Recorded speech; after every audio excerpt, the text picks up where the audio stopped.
My name is Collins Mwangi, a third-year student at Machakos University under the Department of Health Science. And my colleague's name is? My name is Machakos, a second-year student BSc Food Nutrition and Dietetics. Now, you must be wondering why we are in this room.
And well, it goes without saying that this is one of the most tastiest foods we have. So this, I mean, look at this dish. It's amazing from the way it has been presented, the way it looks, and to the way it tastes.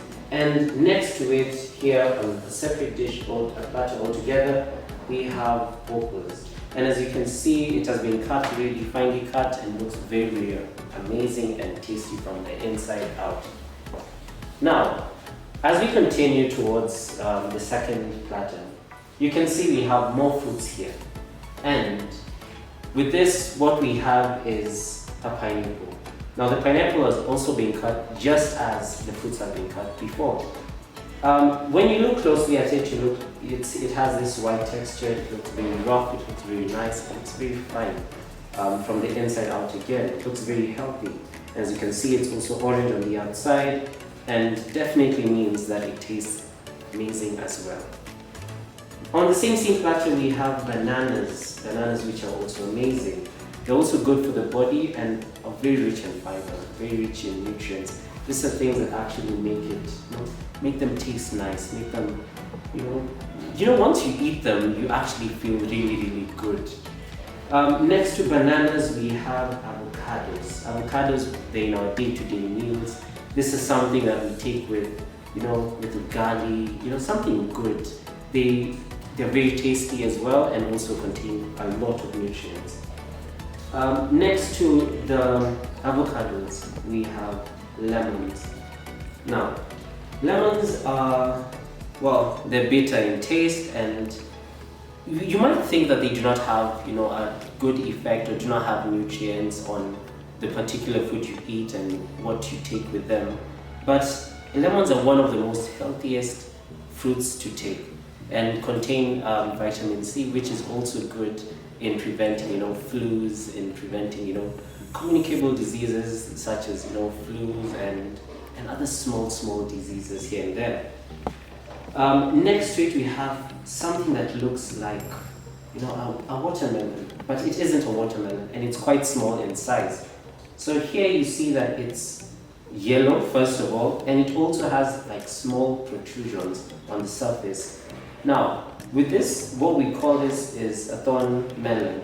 So this thorn melon, just like its sister, the watermelon, it's also very healthy, it's also very tasty, it's also, you can eat it and you feel, wow, this is actually not bad. From the surface, it looks like a very hard fruit, but now in the inside, it's quite juicy and very tasty.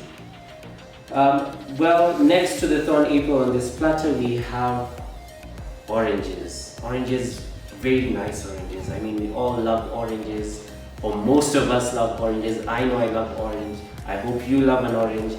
And they're also very good and very healthy in terms of the nutrients it has, in terms of the health benefits it has to our bodies.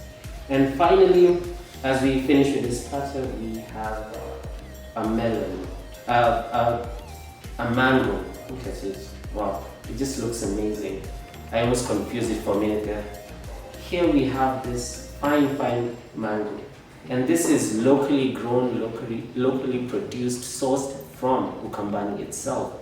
So yeah, I mean, this is also very healthy. This is also very beneficial to the body, and I believe that, I mean, a mango a day has to keep you away for a reason. I mean, of course. Now, the third platter we have here is quite different as compared to the others.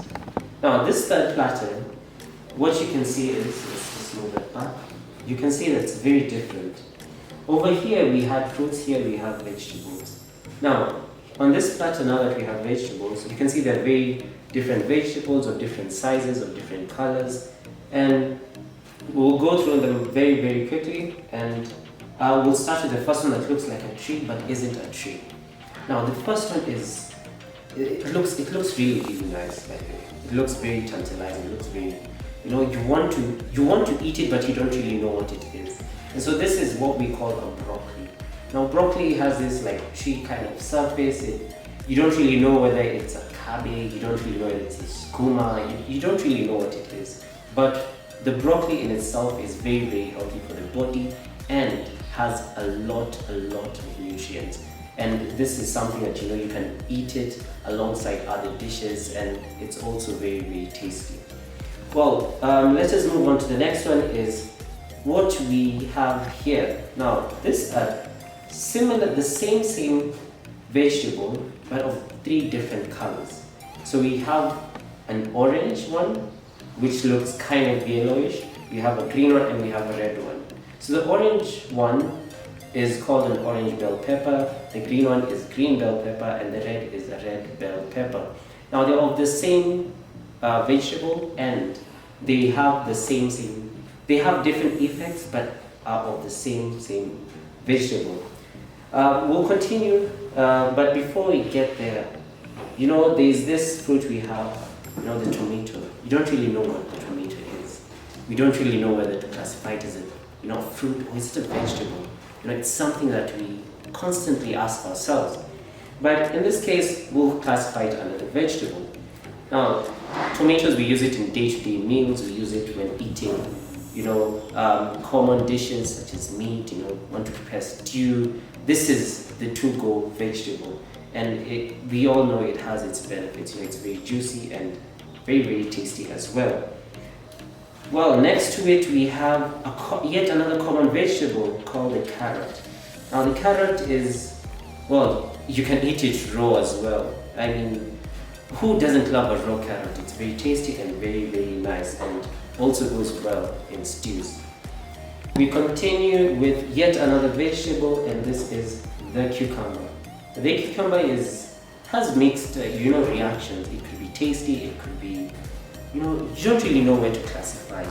And in this case, the cucumber is one of the most, it's a good accompaniment to, the dish in itself. It makes the dish taste good, it makes it taste nice. You actually feel good whenever you have, a cucumber in it, and it makes it look very delicious. Now, when we go, let's just continue to the next vegetable, and this is the ginger. Wow, I almost forgot that. Hey, you can't blame me. This vegetables look very nice. So here we have ginger. Now, ginger is also very tasty. This is what you add into, people add it into rice, people add it into stews. You don't really have any particular place you want to add it, but it's also very healthy for the body. And finally, as we complete this, we have garlic. Now, garlic is something, most of us use at home in normal dishes. It looks very amazing. It looks you don't really know where to classify it, because you don't really know, is it an onion again, is it a vegetable, like what is it? And this in itself carries its own taste, its own kind of flavor, and adds it to the food, making it just taste amazing as well. Now, to the final, but before we get there, before we get to the final one, we have a dish here, and we have something we normally eat. This is something day to day. It's a day-to-day meal. It's something we have, almost like every Sunday, Saturday, every occasion. This is the to-go kind of dish that most of us would prepare. And so this is peas, or what we'd like to call as minji here in Kenya. Now it's also very, very healthy for the body. It's also green, and it makes the dish also taste very, very fine as well, and makes it have the weight that it deserves. Now the one of the final platters we have here is this one we have right here, having 3 different kinds of vegetables. So you have we have spinach over here, as you can see, which is very, very healthy for the body. We have terere over here, which we also call it pigweed in English. And finally, we have managu. But what is managu in English? That's a very good question to ask ourselves. And finally, we have dania. Well, this, we know that everyone loves this. This is something that, I'd love to see in my food, love to see in my dish. It tastes amazing, and this is something that just makes the whole dish come together. And we just put on it. We put on these dishes when they are raw, when they are tasty. You put on it when it's in itself, it has its own taste and flavor that it brings to the dish. Well, over here we have, with a lot of leaves, is one thing we'd like to call cabbage. Now, as you can see, this cabbage is very healthy, very fresh, straight out of the garden, as a matter of fact. And no, it's very tasty. It's very tasty. It has its nutritional benefits, and it's also amazing as well. Now, as we come to the end of just trying to describe and just explaining what is on our table today, we have long green strands of vegetable. Now, you don't really see this everywhere, but you see it everywhere. You get me? So what we call this is French beans. Now, we have black beans, brown beans, yellow beans, and you can almost compare them to what we have right here in the dish of the peas. But now, with this with the French bean it's different. It has a different texture, it has a different shape, and it looks, more of a vegetable rather than a bean, despite us giving it the bean name. Now, as we come to the end of all of this, I know you have seen them. We have all gone through all these dishes and all these foods that are on these dishes. And I want us to just clarify something, like when we're preparing all of this, before we even make them, before we put them in the fire, before we even eat them, such as the carrot when it's still raw, we have to wash them. Now, if you come with me here, what I want to show you is how we wash this food. And I have a sample, which is an avocado, as you can see. And now this is what we do is you wash it with running water. Now, it's very slow running water, just so that you do not waste it. And you have to make sure that you actually do wash it nicely, very slowly. You're not really in a rush. You just want to make sure that you get to all sides of the avocado and any other food that you have to wash, and of which most you do have to wash. And with that, it makes it clean, it makes it safe to eat. And this is something that you could actually go and give someone to eat, and you not be scared if there's any cholera or any other kind of disease that you get from this food. So tell us, I want to know what's in this food, by the way. I want to know, apart from the looks, apart from the taste, explain to me, what is in this. So a lot.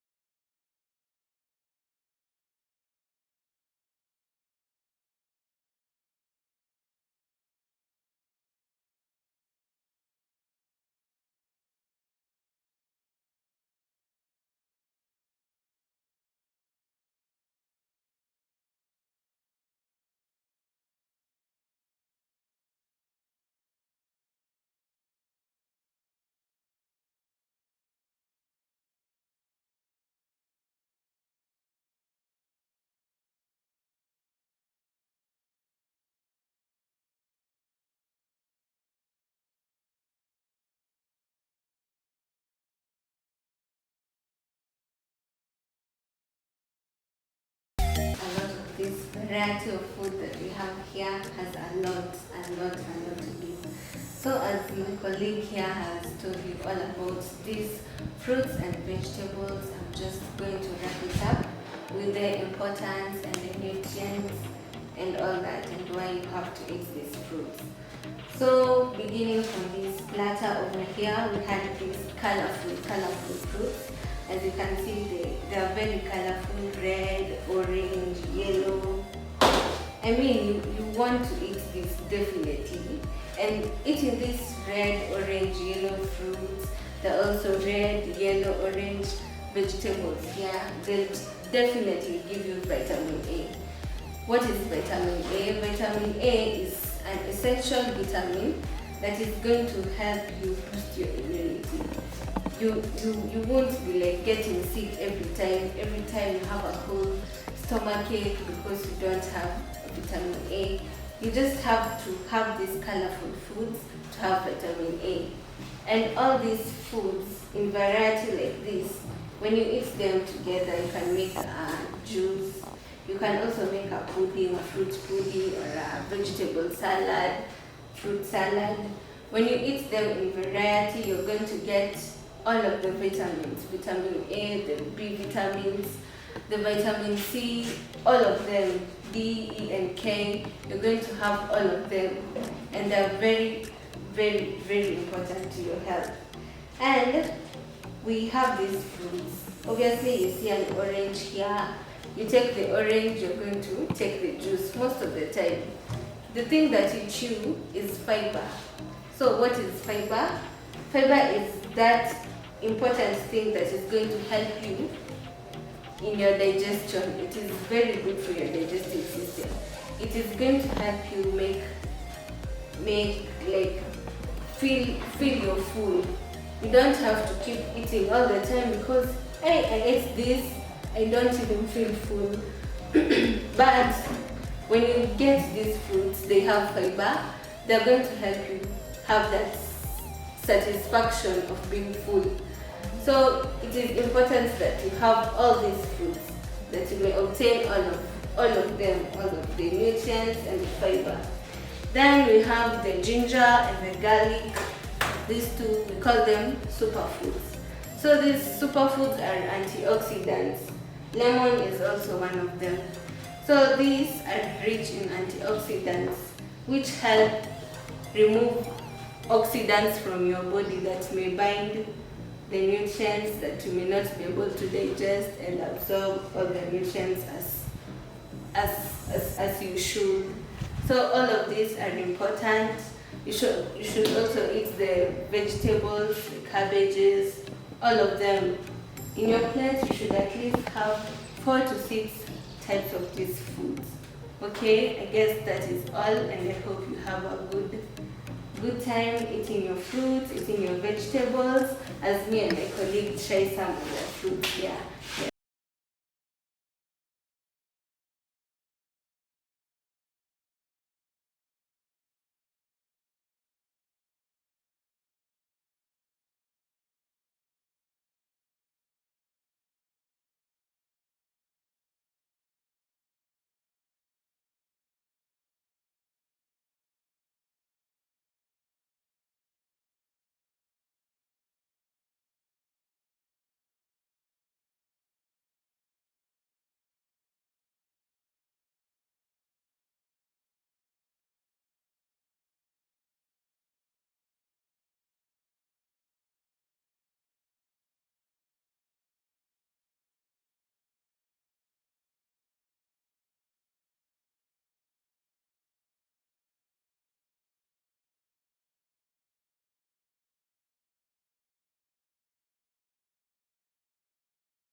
Definitely this is an easy process. It will not take time.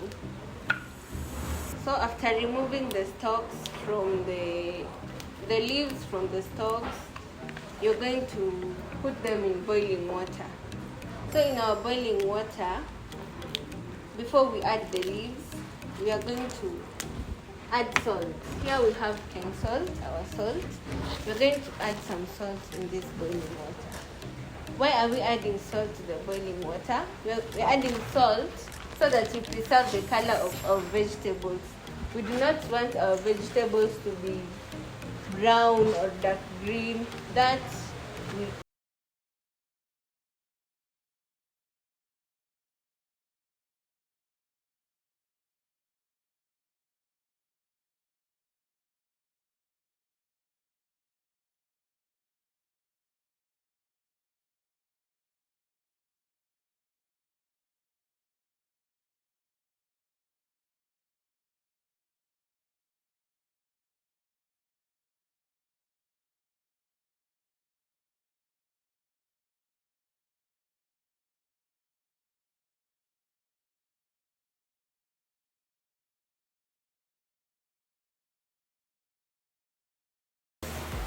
you're going to put them in cold water.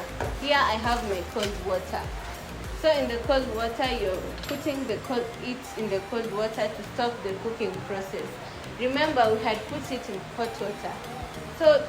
We put it in cold water, so we stop the cooking process. As you can see, this is my cold water. So we are doing blanching to preserve vitamins, the color and texture of the vegetables. So here, once you're done like this, your vegetables are ready. They're also soft, meaning when you're going to cook them again, it will not take long for them to be ready. So that's blanching. Yes, thank you.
clean or unwashed, find that they have germs like E. coli and Salmonella.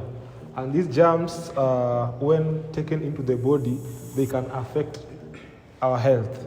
So by taking these fruits, you will find diseases like cholera affecting us, which are non-communicable diseases.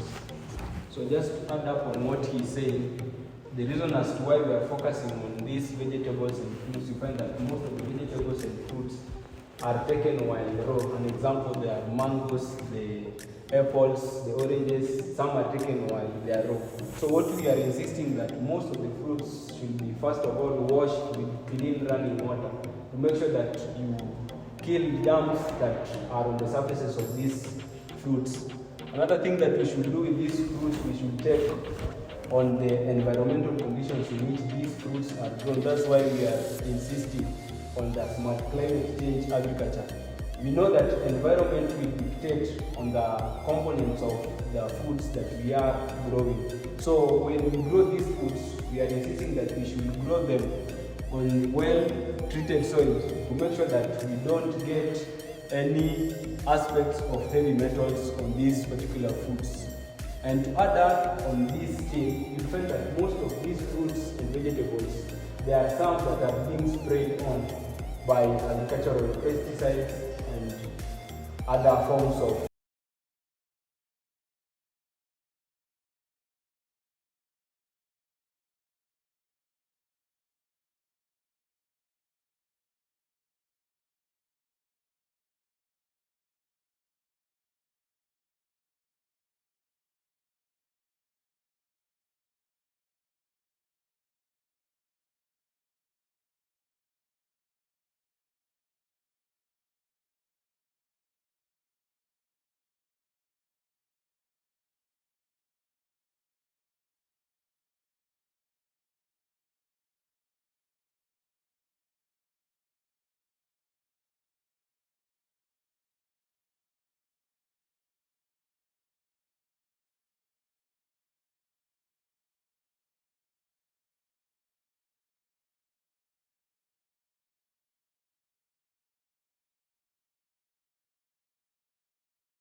these methods is because we are focused mainly on human health.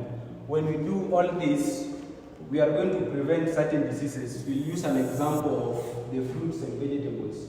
So when we don't wash our fruits well, or when the vegetables are overcooked, one, when we have the unwashed fruits, you might find that they will have certain microorganisms. When we have these microorganisms, they might lead for us getting some of diseases.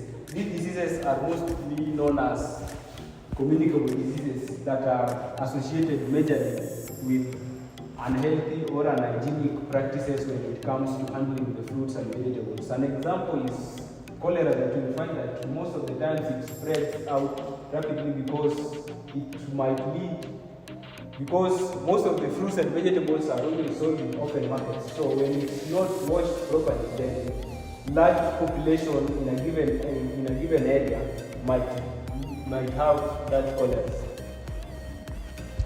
So in addition to that, we have some of the nutrients that these fruits and vegetables contain. So we have vitamin B6, we have vitamin K, vitamin A.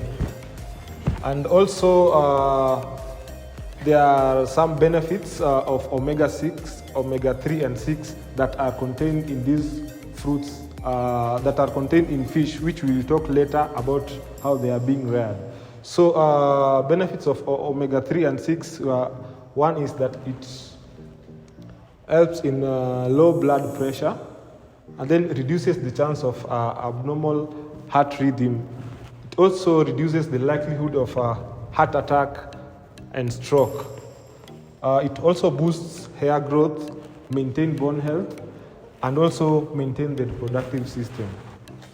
So the reason as to why we are still coming up with this smart climate agriculture is basically to try and prevent certain diseases.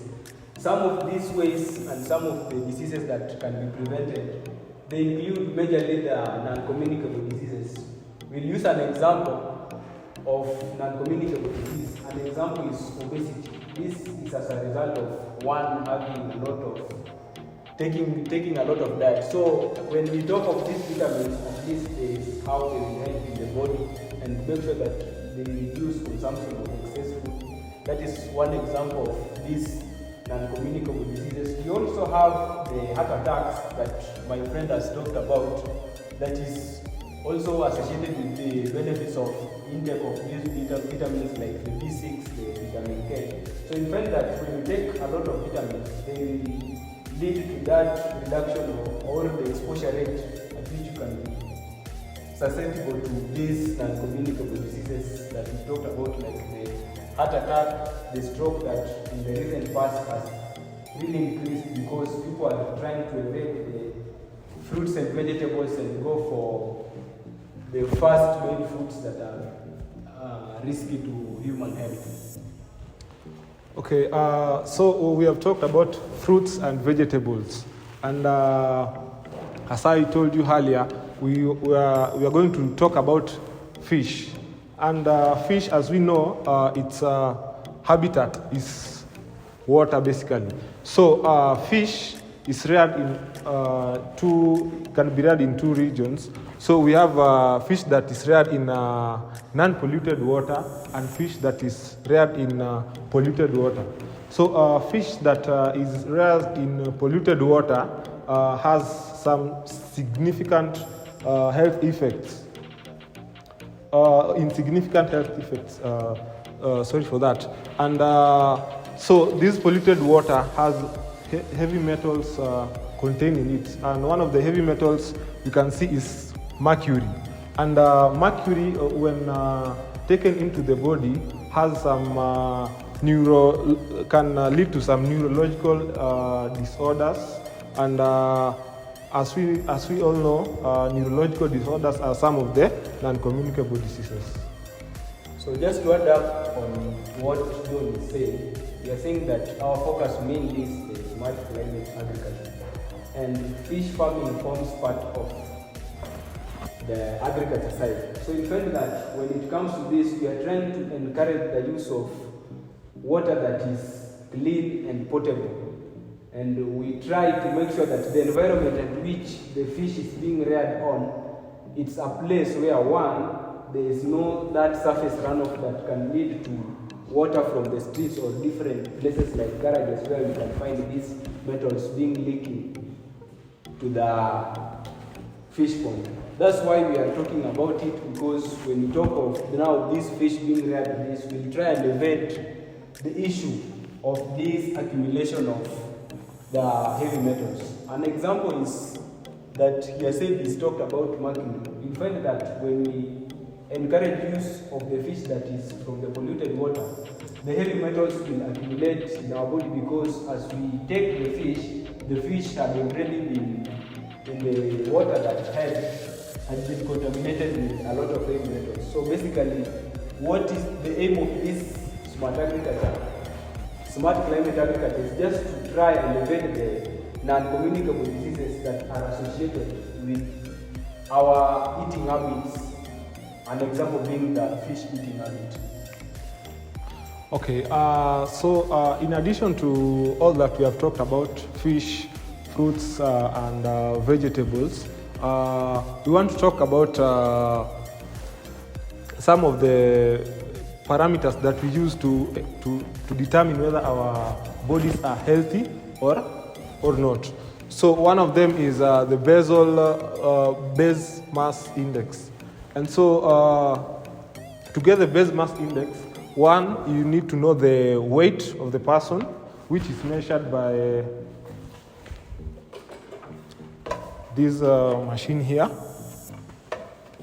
in kgs. And then you measure the height of the person, which you use this one to measure the height of the person. So the height in meters squared, and then the weight in kilograms. So after measuring the height and the weight, we find we divide. After dividing, so the answer that you get, if it's less than 18.5%, we say that person is underweight. And if the person's base mass index or BMI is 18.5 to 24.5, we say that his base mass index or BMI is normal. But if the person's BMI is 24.5 to 29.5, we classify that person as an overweight. But if it's above 30, we classify the individual as an obese person. So someone might ask himself or herself, why go about the body mass index?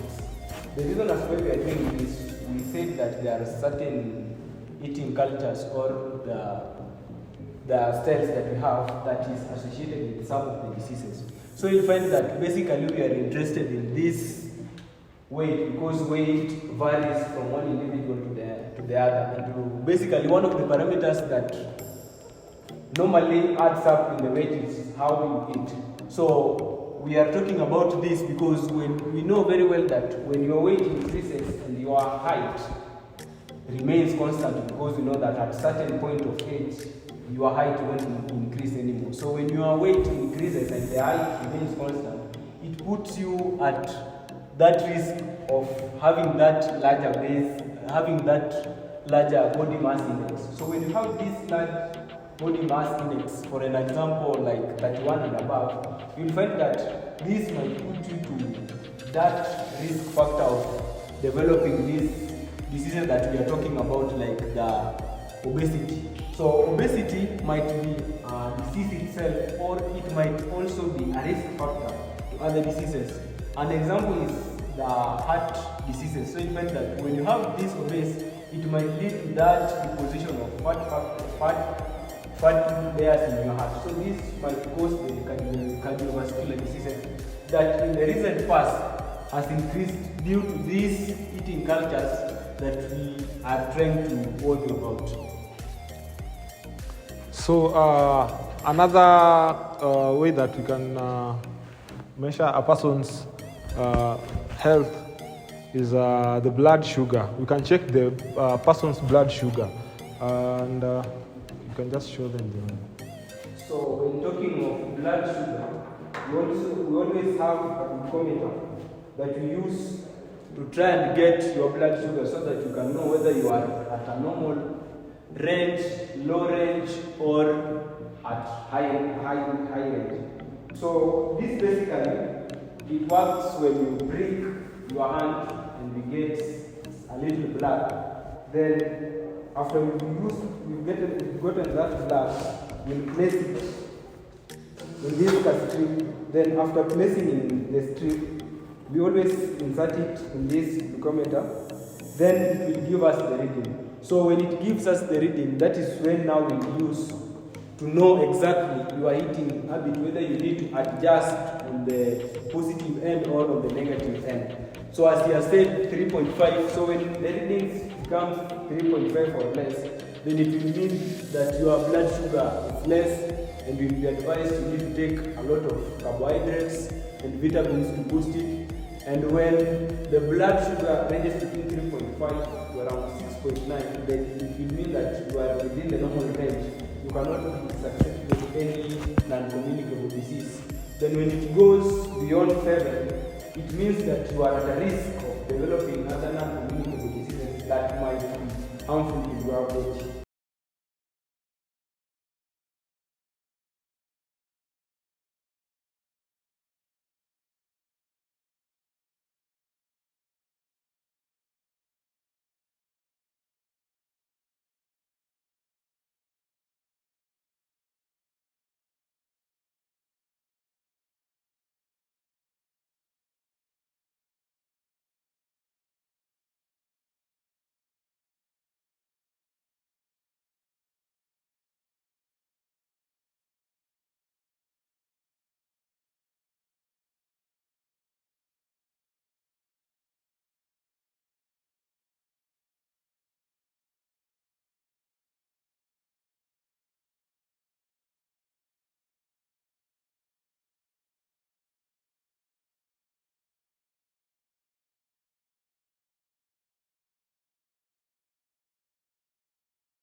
Economic growth. And on our stand, we have a variety of plants. We start with the tomato garden. Here, we have some stickers for for supporting our plants. When the fruits have grown, the stickers will be used to support the plant and the fruits from laying from the ground, where they can be attacked by the small insect from the ground. Yeah. Thank you. We proceed to the next part of our variety of fruits and some veggies.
Fish pond, the water after staying for a short period or long period, the water can be recycled to water the plants around the shamba. So then we take fresh water in the fish pond. So then the water it comes from the fish pond. It is nutritious, has a lot of nutrients from the fish pond. So we advocate for that, so that the water which has nutrients can water the crops and other assets and nutrients. You can also get fresh water from the fish pond. And from the look of the things, as you can see from the ground, we have the rainers. Due to the shortage of water at this area or this country, we use the rainers to do farming so that we can ensure that we have enough food for our country, and also to ensure that we have economic growth continuing. That's why we have to use the rainers, so that we can reduce the amount of water we are using to do farming, so that as we work or as we farm, we ensure that there is the water we are using, it's economic. Yeah, thank you. We have vegetables. We know that this is a dry area and it's very hard to see vegetable growing. So for us to ensure that we have enough vegetable, and also some of the recipes that are used in cooking, we use the drip irrigation so that we ensure that we produce more. The reason as to why we don't have a lot of vegetable growing here is because there is not enough water. That's why we use drip irrigation to ensure that we produce whatever we want with the little amount of water that we get, mostly in the drought season. Yeah, thank you.